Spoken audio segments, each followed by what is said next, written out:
Alors oui, il y a une nouvelle donne aujourd'hui, mais cette nouvelle donne n'est pas simplement liée à ce phénomène à la fois démographique et anthropologique que je viens d'évoquer.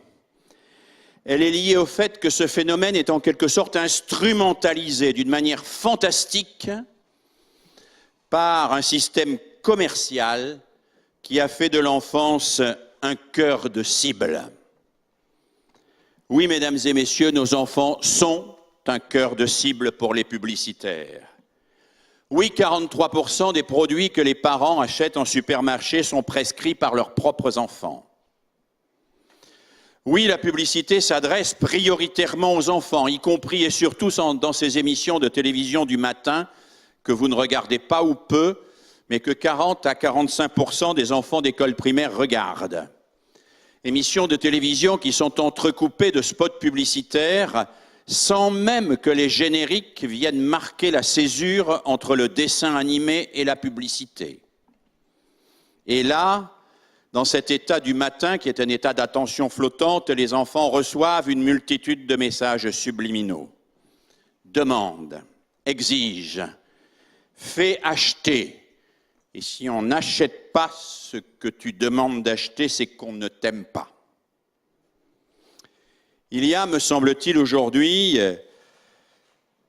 l'émergence de ce que Bernard Stiegler appelle le troisième âge du capitalisme, le capitalisme pulsionnel. Stiegler explique que le premier âge du capitalisme, ce fut le capitalisme industriel, Zola. Que le deuxième âge du capitalisme, c'est le capitalisme financier, Goldman Sachs, celui qui bouge encore, pour combien de temps on ne sait pas, mais qui fait pas mal de dégâts. Et puis il y a déjà le troisième âge du capitalisme qui est en place, directement dans le prolongement du second, qu'il appelle le capitalisme pulsionnel. C'est celui qui met au cœur de nos vies en permanence le mot d'ordre « consomme ». Achète, parce que c'est là que se joue ton existence et que c'est en achetant que tu trouveras ta dignité.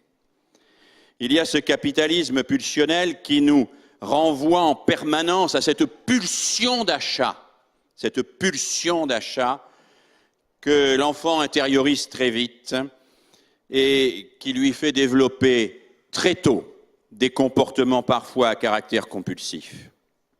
Alors oui, nos enfants sont enrôlés par la société marchande. Oui, ils sont enrôlés par un système dans lequel on demande essentiellement qu'ils fassent marcher le commerce.